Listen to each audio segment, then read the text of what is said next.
First, just a few announcements over here.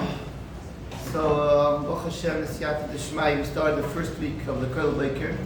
Met Hashem, we plan with Eli Tavin. We hope Met Hashem, the Kollel Boker, Met Hashem, we're going to from level to level to go ahead and more people will come and strike. And now, thank you. And just two things. First of all, the way we structure, Met Hashem, we're learning Kedushin, Chavtes. The speed is Be'erach Amr a week. Next week a little bit more, a little like Gadata. And depends on the Sugya. And part of it is very important that every Friday, for 15 minutes, one of the members gets up and gives a Chabura. The idea of the Chabura doesn't have to come the world's Kedushin, is to go ahead and to recap the Sugya, whether it's Taisis, or to go ahead and there was Machlokes Rishonim, to go ahead and to recap what we did, said over, just to give it over. Like the Stipler said over, the biggest chiddush a person could do is have clarity in the sugya. So you don't have to come up, things shouldn't be stressful. And the idea of the chabura is 2 points. First, for the person to prepare. And when a person has to give over, he has to go ahead and prepare much more. Because it felt in the Chaim Briski used to say, felt in Havzbora, felt in Havon. If you cannot articulate it to somebody else, that means you don't really understand it so well. And number 2, for the listener to go ahead and to ma'achid olam together. And we sit down together 15 minutes, we're going to go ahead and listen to each other. It creates a chabur. And just before I start, just a technical announcement. So my daughter's shkayach to Shuli for the breakfast, for organizing it, and ordering their plastics. My daughters and the kids were to 1 o'clock last night. We're making those baskets, and for everybody take home for the family. There's different candies, different colors, according to what you think your kids and your wife will let you take home. And one of my daughters was like, we should do this every Friday, we should give something. I'm like, relax, you know what I'm saying? Maybe. So like, depends who's coming. But I want to leave off with a very powerful Chofetz Chaim.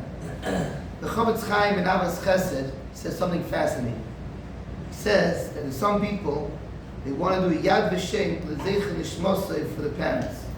So he's very sharp over here. He talks about some people those days. If you go in Europe, for example, you can find in the cemetery very expensive tombstones.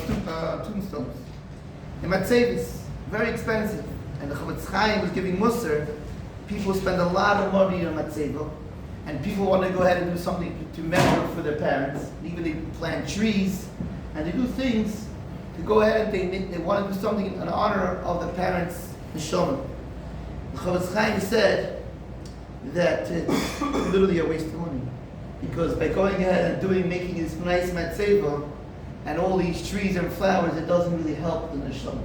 He brings down from the Yeshami the importance of having a matzeva. He says, so spend less money in the matzeva and take that money and buy a shas, and right inside the shas, zeichin ishmas, your father, your mother, and that is to go ahead and be the best thing the neshama you do. Because he explains from the Shlach Kodesh that if somebody goes out and gives stokum, and he goes and he supports Achsakas HaTorah, that not only it's a kapara for the parents, neshama, but it's also ilan neshama. So, Baruch Hashem, we're very privileged, and it's really that this whole Kollel Boker spearheaded it from Choshev Yankee Berg over here, that sponsored the Kollel Boker in honor of his father, Zechi Yitzchak Yisbo, and his mother.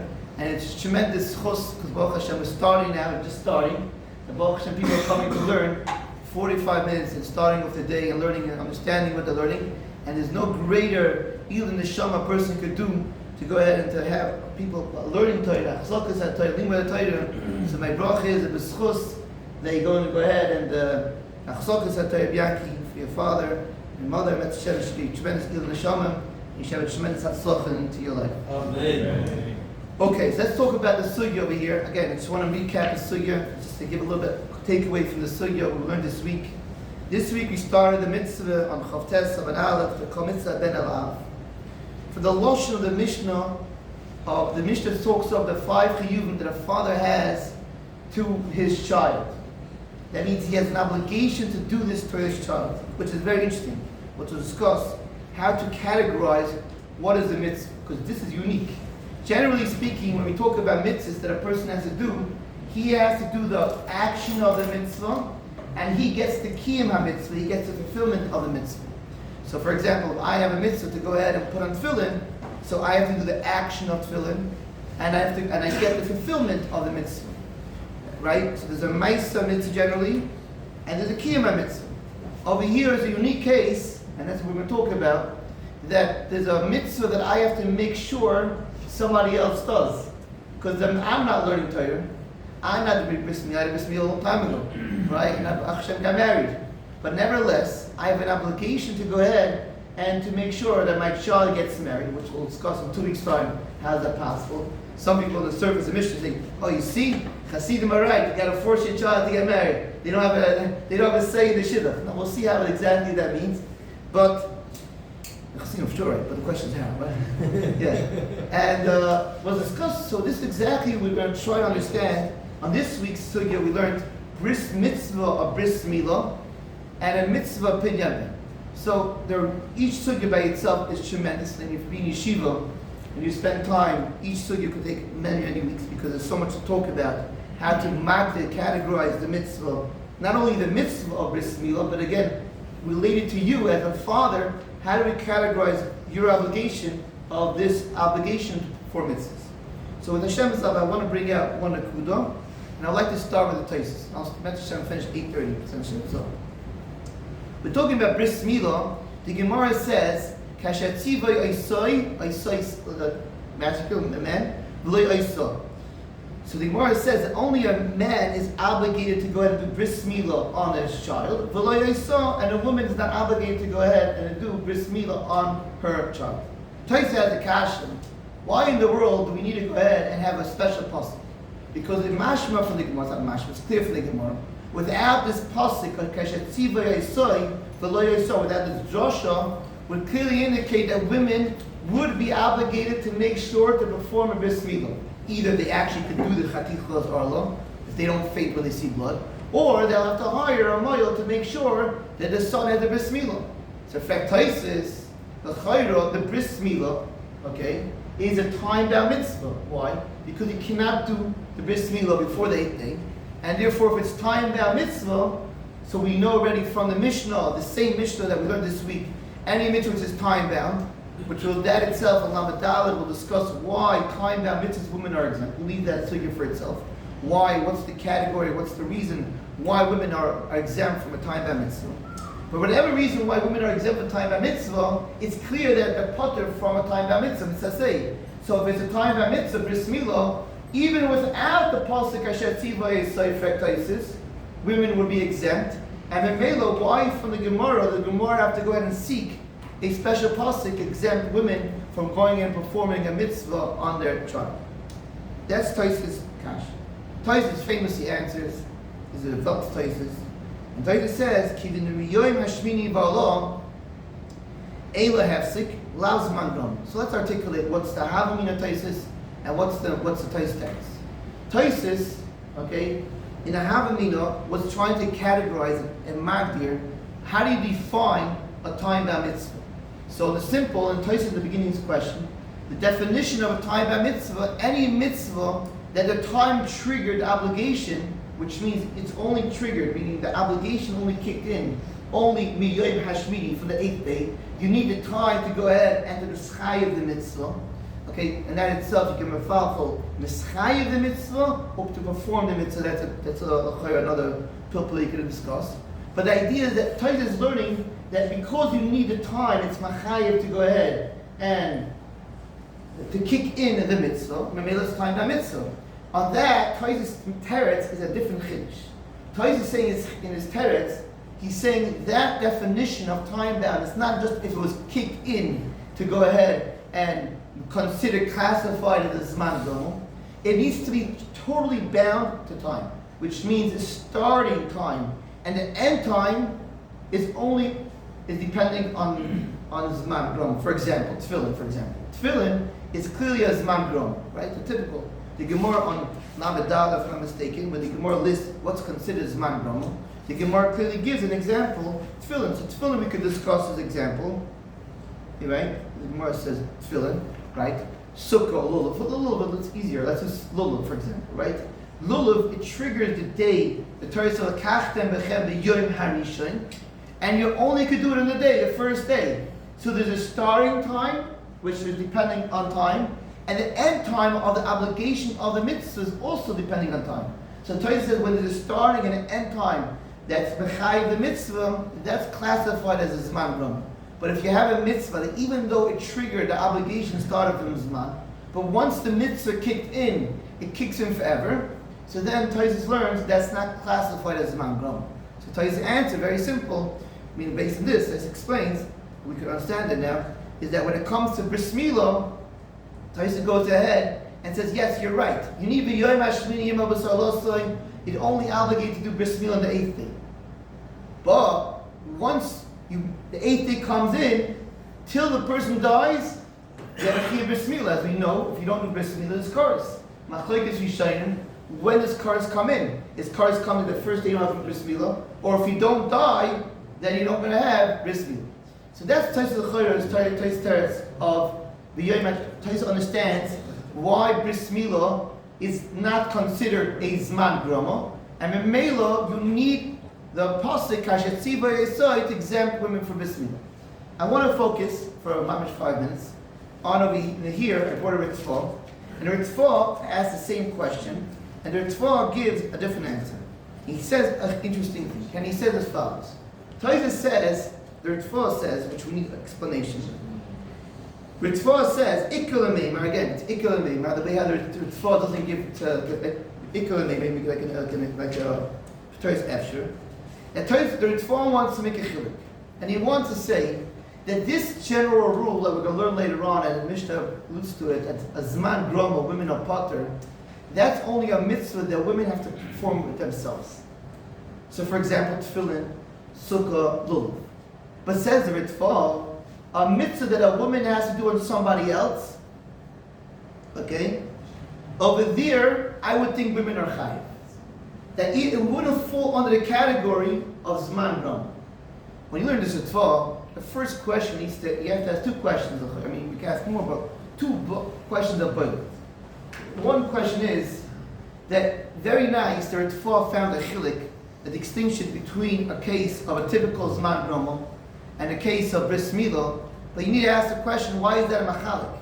Why is that enough to distinction, to make a distinction that women should be exempt? L'chayro, whatever the reason is that women are exempt from zman groma, you should apply, it's irrelevant whether the mitzvah is performed on themselves or whether the mitzvah is performed on somebody else.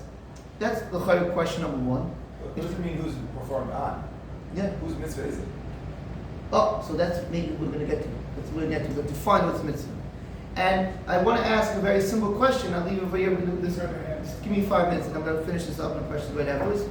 That Tosfos, so when you learn this Ritzvah, you have to learn when you go back to Tosfos, there's clearly a machlokes Rishonim over here, because Rishonim don't have the same type as today to write Sforim like they used to. So today everybody wants to write sefer, right? Part of you get married, part of getting married, you write it by Chasna, by Shavachas. So Rishonim are very careful with their words. And in Yeshiva they taught us that if you're Tosfos Rishonim, let's say Tosfos, Ritva, Ramban, the main Rishonim, if they ask the same question, the first approach has to be why didn't they give the same answer? And the mere fact that they didn't give the same answer means they either argue or they believe that answer is not applicable over here. So why in the world does Tosfos have to come to this fascinating chiddush of to define the distinction of zman groma, that you need a starting time and an end time to define as zman groma? Why Tosfos couldn't make a difference like the Ritzvah? Say a chilik that the mitzvah cessation zman groma is only a mitzvah was performed on her. That's when women are exempt. What's performing on somebody else is not exempt. So what Tosfos doesn't give that? From the fact Tosfos doesn't give that answer, apply that Tosfos doesn't make a chilik, it wouldn't apply. Tosfos was not able to use the Ritzvah's answer. That's what I was thinking. So how do you understand it? So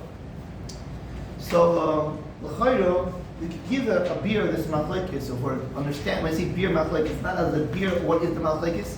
We could give a beer to understand what's going on. Is to really, like Eli was saying over here, to define, really to go back to the original question of define the responsibility. How do you magdir this mitzvah of a father, or obligation better?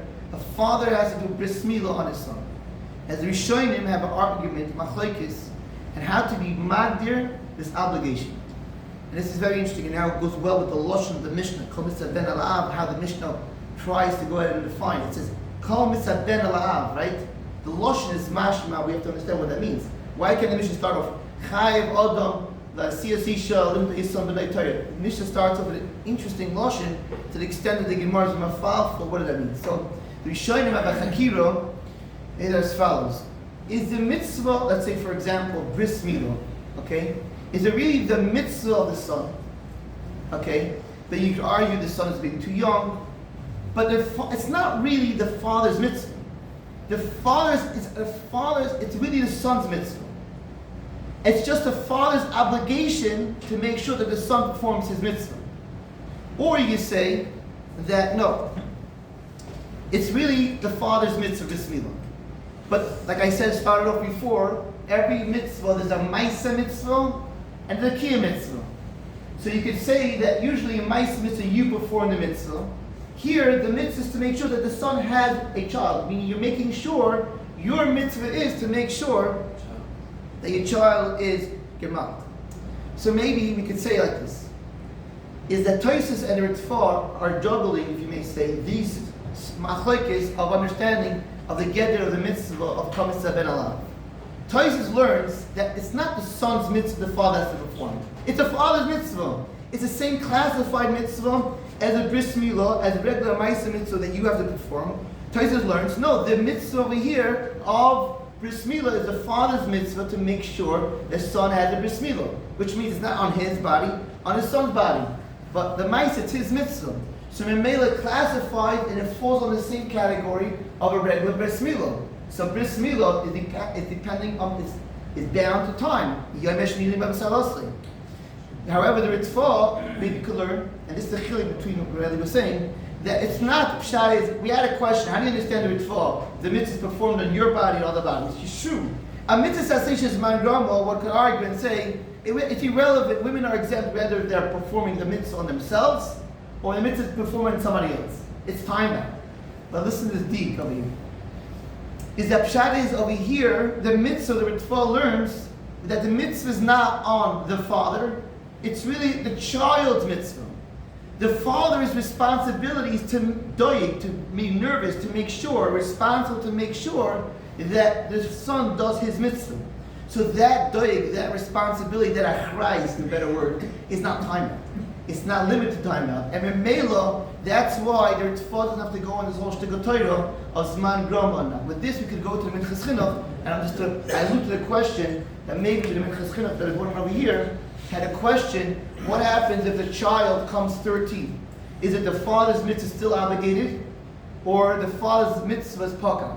The chayr, that suffix of Minchas Chinuch, is when you look at Minchas Chinuch, he asks, you never have a mitzvah that's paka. Once it's obligation, it stays forever. But maybe this understanding to categorize the mitzvah, Kol mitzvah ben ala'av, the Mesupik says Minchas Chinuch, is depending on this, that if you learn it's not really your son, it's your mitzvah, it's your son's mitzvah. So you could say that the Chachamim imposed the mitzvah for you to be responsible for your child till he's 13, because he's not a bar das. But once he comes 13 and he's able to go on his own, you're paka. Or if it's your mitzvah, so then you can say it's forever. A wonderful Shabbos, and don't forget, ready to take some candy home. Can it be both? Can it be both? Could it be both the fathers and the sons? Why can't it be both? One mitzvah on both. Father